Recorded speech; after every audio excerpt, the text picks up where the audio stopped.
Oi, gente, eu sou Camila Tebaldi, professora de Biologia, e a gente vai dar continuidade ao estudo da botânica. O assunto de hoje vai ser o último grupo de plantas, que são as angiospermas. É o grupo que possui maior diversidade, continuam sendo plantas vasculares, ou seja, traqueófitas, porque possuem xilema e floema, possuem o tubo polínico, por isso são chamadas de sifonógamas, o sifão. Possuem sementes, ou seja, são espermatófitas, e essas sementes são derivadas do óvulo fecundado. Possuem esporófito, fase 2N, com uma fase duradoura, e o gametófito N com uma fase temporária.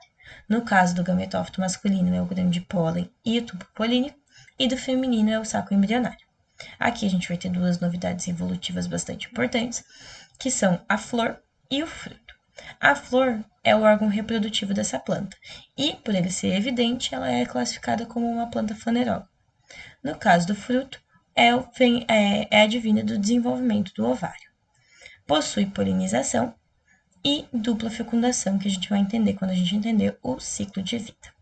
Aqui eu coloquei uma estrutura reprodutiva que é a flor e um exemplo de uma árvore que possui frutos para a gente exemplificar as angiospermas. Aqui a gente tem uma estrutura, a estrutura reprodutiva, que é a flor, e os componentes dela. No caso, a gente possui uma flor que ela é hermafrodita, porque ela possui tanto o androceu quanto o gineceu, ou seja, possui tanto a estrutura masculina quanto a feminina. No caso da masculina, são os estames, e da feminina é o pistilo.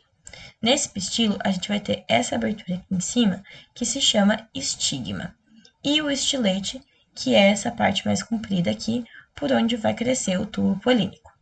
Aqui embaixo a gente vai ter o ovário, e dentro desse ovário, o óvulo. E dentro do óvulo, a gente vai possuir a oosfera, que é o gameta feminino. No caso do estame, que é o androceu, a parte masculina, a gente vai possuir a antera, onde são produzidos os grãos de pólen, e o filete. Aqui embaixo a gente vai ter essa folhinha verde, que é as sépalas. O conjunto de sépalas se chama cálice. E essas sépalas são interconectadas com o pedúnculo por meio de um receptáculo. Esse pedúnculo ele vai fazer conexão com o caule da planta, né? E também a gente vai possuir as pétalas, que são as estruturas coloridas nesse caso. E o conjunto de pétalas se chama corola. Aqui a gente vai possuir o ciclo de vida das angiospermas. Possuímos aqui uma flor, no caso, hermafrodita.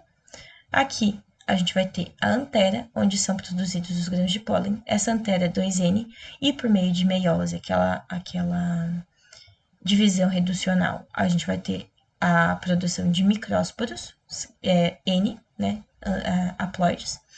Esses micrósporos vão germinar e vão formar o grão de pólen, que é o gametófito masculino.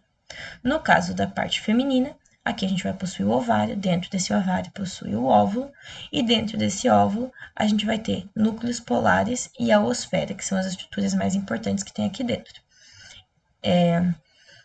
Quando vai ocorrer a fecundação, primeiramente o grão de pólen adentra aqui pelo estigma da planta, vai ter o crescimento do tubo polínico para que as células espermáticas se encontrem tanto com os núcleos polares quanto com a oosfera. No caso, a gente vai ter dois núcleos polares se encontrando com uma célula espermática, enquanto uma oosfera se encontra com a outra célula espermática. O que disso a gente vai ter resultado? Aqui a gente vai ter a formação de uma célula 3N e do zigoto. E por isso é que a gente denomina o ciclo de vida das angiospermas como possuindo uma dupla fecundação, porque uma célula espermática fecunda o óvulo, a oosfera, desculpa, e a outra os dois núcleos polares. Disso, a gente vai ter a formação do endosperma, que vem dos núcleos polares com a célula espermática, formando uma célula 3N e o embrião 2N, advindo de uma outra célula espermática com a oosfera. E aqui dentro de uma casca, ela é por meio do desenvolvimento do ovário, formando a semente. Essa semente vai germinar e vai dar continuidade ao ciclo. Aqui a gente vai possuir as classificações de polinização. A gente vai ter a anemocoria, ou seja, a polinização por meio do vento, a entomocoria, que é por meio de insetos. Os insetos acabam pousando nas plantas e na superfície do corpo deles fica os grãos de pólen, e com a movimentação eles vão acabar polinizando outras plantas. A ornitocorreria, que é por meio dos pássaros, então os pássaros comem os frutos, dentro dos frutos possuem a semente, e esses animais vão dispersando dessa maneira. E a hidrocoria, que é a polinização por meio da água.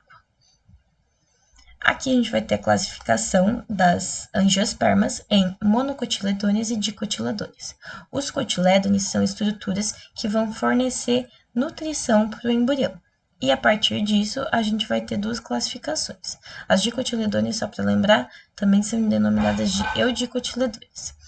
Então, aqui a gente tem uma tabela comparativa entre os dois tipos de plantas. No caso das monocotiledôneas, elas possuem uma semente com um cotilédone apenas, enquanto as dico possuem sementes com 2 cotilédones. Com relação a folhas, as mono possuem nervuras paralelas ou paralelinervas, enquanto as dico possuem nervuras ramificadas ou reticulinervas. No caso dos feixes libero-lenhosos das monocotiledôneas, elas possuem um caule difuso, enquanto as dico possuem um caule ordenado. Então, xilemas e floemas são dispostos nas mono de forma difusa, ou seja, de forma bagunçada, enquanto nas dico elas são ordenadas. As monocotiledôneas possuem flores trímeras, ou seja, elas possuem pétalas em múltiplos de 3, enquanto as dico possuem flores pentâmeras ou tetrâmeras, então múltiplos de 5 ou 4. Os frutos das mono possuem 3 carpelos, enquanto o fruto das dico possuem 5. As monocotiledôneas, por fim, possuem raízes fasciculadas ou cabeleira, ou chamadas de cabeleira, ou seja, elas não possuem um câmbio central, enquanto as dicotiledôneas possuem raízes chamadas de axiais ou pivotantes, ou seja, elas possuem um câmbio central para depois ter as ramificações dessas raízes. Aí a gente também pode dar exemplos de monocotiledôneas. A monocotiledônea mais evidente que a gente possui é o grão de milho, enquanto das dico é o grão de feijão. E isso são bons exemplos que sempre caem em prova também. E é isso, gente. Eu espero que tenha ficado mais claro para vocês. Qualquer coisa é só tentar mandar uma mensagem para mim que a gente vai tentar tirar as dúvidas de vocês. Muito obrigada!